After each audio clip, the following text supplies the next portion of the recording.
अस्सलामुअलैकुम। एक और नई खबर के साथ मैं हूं मोहम्मद इश्तियाक कादिर। आप देख रहे हैं मेरे यूट्यूब चैनल जनाब शहरी न्यूज़। आज एक बड़ी अफसोसनाक खबर से आपको आगाह करता चलूँ। भारत के दारुल हुकूमत नई दिल्ली में लाल किला मेट्रो स्टेशन के करीब एक जोरदार धमाका हुआ है, जिसके नतीजे में 10 अफराद जहां भाग हुए और कुछ लोग जख्मी भी हुए हैं।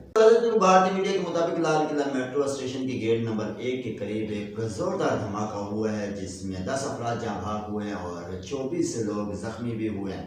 और भारतीय मीडिया के मुताबिक फौरी तौर पर धमाके की नौइयत मालूम नहीं हो सकी।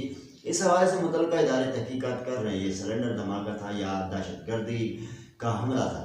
और आपको ये भी बताते हैं, फायर डिपार्टमेंट के मुताबिक धमाके के बाद 6 गाड़ियों और 3 रक्षों में आग लग गई। भारतीय मीडिया का कहना है धमाके में हलाक 10 अफराद की लाशें अस्पताल में लाई गई हैं, जबकि 24 अफराद अभी भी जख्मी हैं।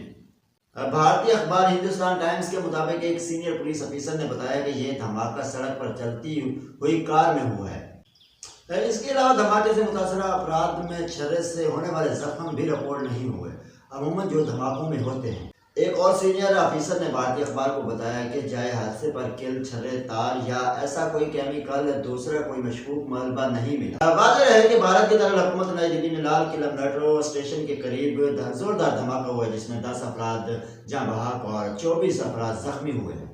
इस तरह की वीडियो देखने के लिए हमारे यूट्यूब चैनल जनाब न्यूज़ को सब्सक्राइब करें और बेल आइकन लाजमी करें, क्योंकि हर आने वाली वीडियो आप तक पहुँच सके।